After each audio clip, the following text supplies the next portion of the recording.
The good news is, if there's good news, when it comes to substance exposure, drug exposure is more prevalent than alcohol exposure, and alcohol exposure is usually worse than drug exposure. So that's the silver lining here. But it impacts children exposed to alcohol prenatally. So you want to know what that looks like and what long-term effects that can be.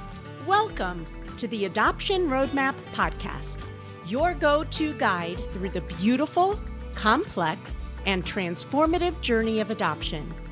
I'm Rebecca Gruenspan, a single mom through adoption consultant for over a decade, author of the Adoption Roadmap book, and your trusted guide. In each episode, we dive into real experiences, expert insights, and the raw, honest truths that you will need to navigate your journey. Whether you're just beginning, in the thick of it, or well past placement, you'll find support and community here to help you navigate this unique path with confidence and love. Adoption isn't all rainbows and butterflies. It is life-changing and worth every bit of effort. Let's learn, grow, and journey together on the Adoption Roadmap Podcast. Hello, and welcome to This Week in Adoption. FYI, This Week in Adoption is happening ASAP. And trust me, you don't want to DIY this one. If you're drowning in adoption acronyms like ICPC, Quad A, NASD, and ICWA, don't worry, I've got you covered. Let's break it down together. Welcome to This Week in Adoption. So during your adoption journey, there's so much alphabet soup. So let's start with ICPC. ICPC stands for Interstate Compact on the Placement of Children. It is the legal agreement between two states to safely place children across state lines. So it ensures that adoption laws are being honored and followed in both states. It takes a little bit of time. Sometimes it takes 7 to 14 days, I'd say on average, is what we tell people. I always tell people, plan on 3 weeks, hope it's 1. There's nothing you can do while it's being done. Basically, it's just a bunch of paperwork going back and forth between states. Once it's done and you've been cleared by the state you adopted in and the state you are going home to, you'll get an email or a text or a phone call saying, okay, you can go home now. It's as simple as that. But you can't do anything to speed it up. I think there's like one person in every state who takes care of ICPC. And literally it depends on how many are on her desk when yours comes through and whether it's over a holiday as well. That can lengthen the time. The next acronym, Quad A. AAAA stands for American Academy of Adoption Attorneys. It's the professional association of lawyers specializing in adoption law. And you have to apply. You have to have completed a certain number of, I think, ICPC adoption cases, but it might just be overall adoption cases. So if you find an attorney that is a member of Quad A, then they are experts in adoption. They have to follow certain ethics and have specialized training in adoption. Now, that does not mean that if they are not a member of Quad A, that they're not a good adoption attorney or they don't know what they're doing. But if you're starting from scratch and you don't know who to turn to and you don't know, you don't have any references, going to the American Academy of Adoption Attorneys online and searching by your state is a pretty good place to start. ICWA, ICWA, stands for Indian Child Welfare Act. It is a federal law protecting Native American children's cultural heritage and families. Cultural heritage and families, Native American families. It requires special compliance when adopting a child of Native American heritage. So, and I am starting to see that there are different rules in different states and different tribes. So if you see the word Native American come up in any adoption situation that you are considering, ask questions. Ask what it means. Ask how long it's going to take. Ask what needs to happen legally before you become the parent. Okay. Here are some additional acronyms that you might come across. FASD, fetal alcohol spectrum disorder. And some of these are acronyms you might see while you're considering an adoption situation, or if you're on Facebook looking into different groups.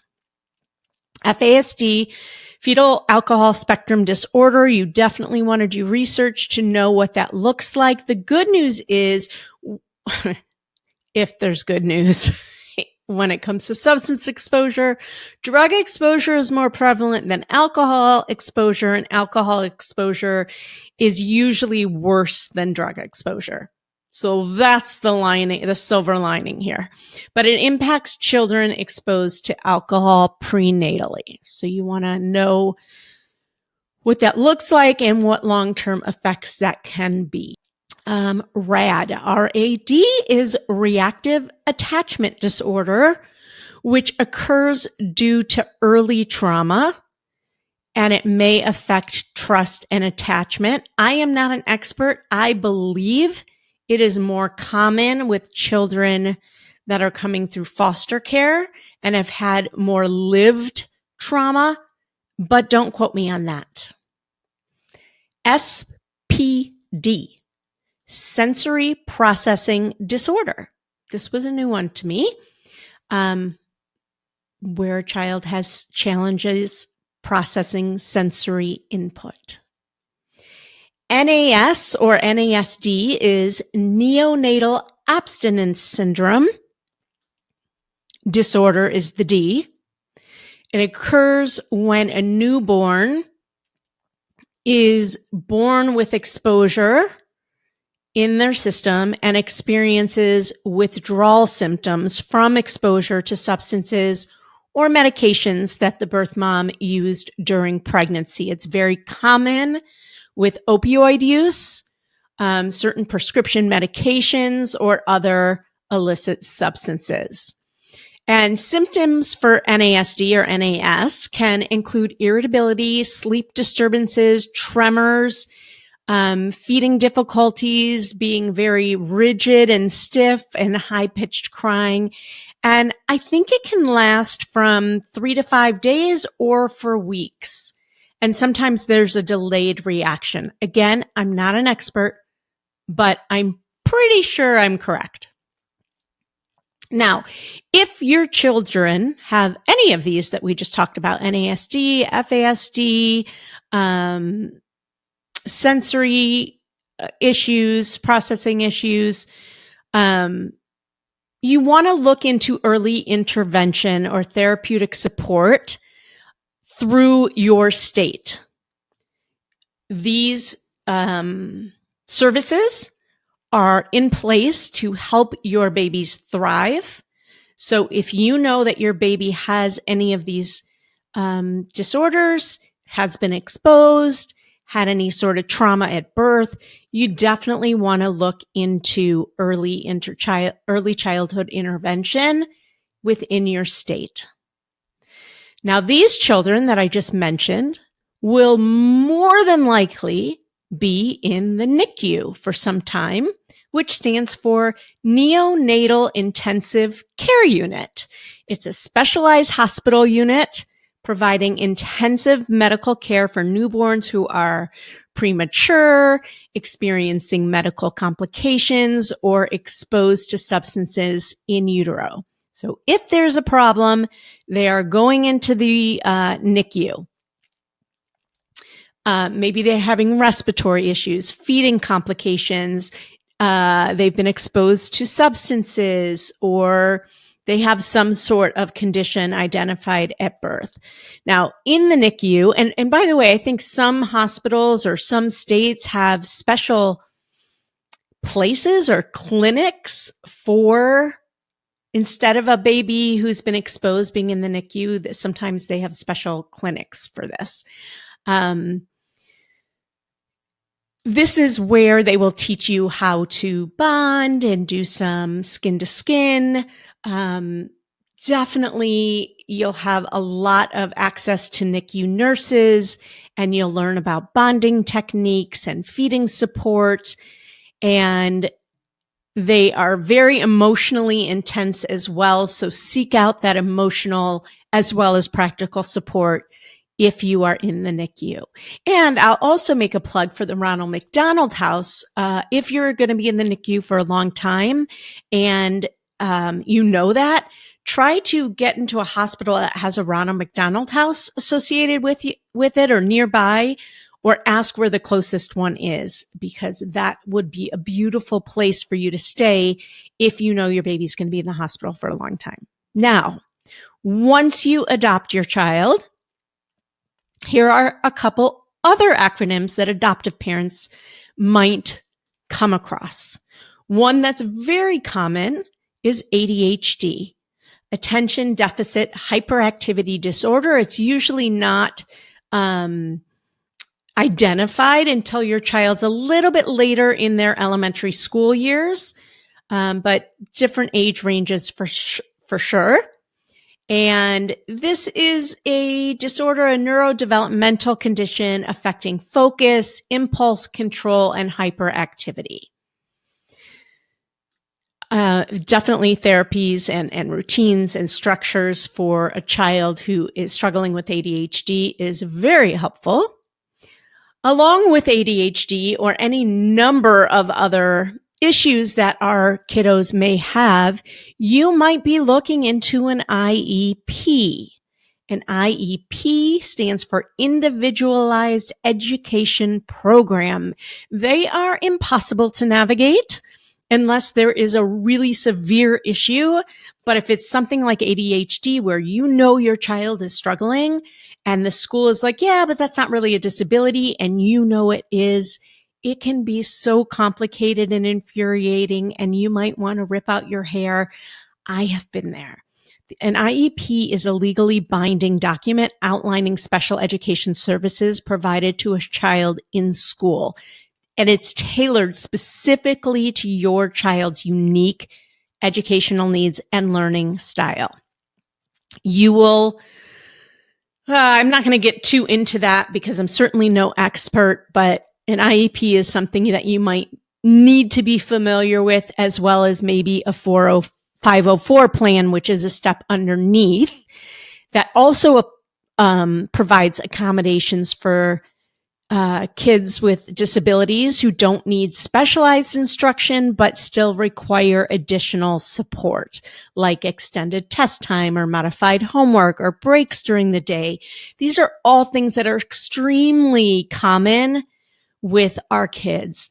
And another really common acronym is OT, which stands for occupational therapy, which took me a long time to even figure out what exactly it was, but it's therapeutic intervention helping children develop daily life and motor skills. It often supports sensory processing, and a lot of our kids have sensory processing or executive functioning issues. It helps with coordination and handwriting and self-regulation.